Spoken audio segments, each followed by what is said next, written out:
When it comes to high-performing teams, there's a psychology that exists regardless of the situation, whether it's in business, in sport.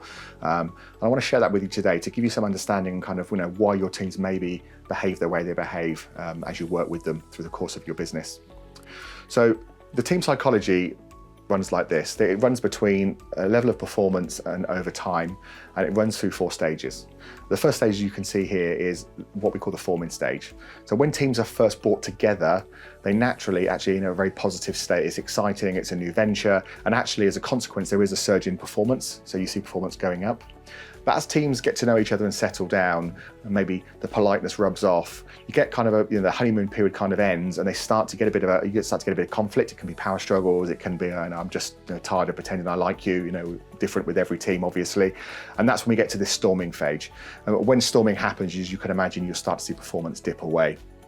Now, it's really, really important to recognise that there is no team that gets to high performing that doesn't go through this stage. So I see lots of businesses will see their team storming, and then they want to make a change. But actually what you really want to do is embrace this phase, because this is the phase that leads to the place of normalizing performance and ultimately getting to high performance.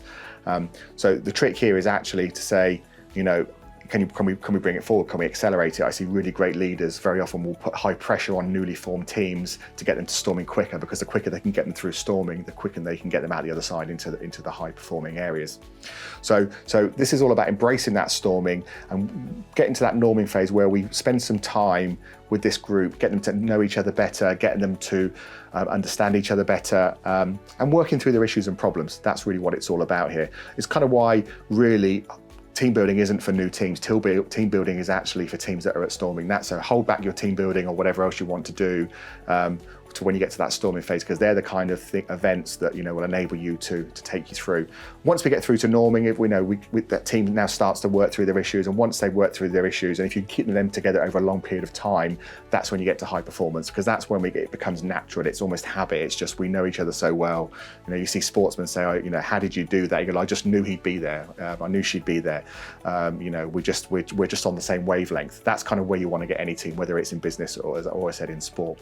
So the important thing here as well is to recognize that if you make a change to your team, you can bring it back. So transforming your team back, possibly into forming or maybe straight back into storming. So be aware that if a team member changes or you bring a different dynamic into the team, that can force that to happen. So you need to be aware that you may be back on this journey again.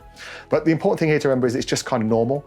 There are 4 distinct stages. Conflict is normal. You need that. You need to embrace that and use that as an opportunity to move to high performance. And don't be tempted every time you get to a storming phase to start again and reset your team, because you'll be forever moving through forming and storming and never getting to that place of high performance. So that's the team psychology model. Good luck with that.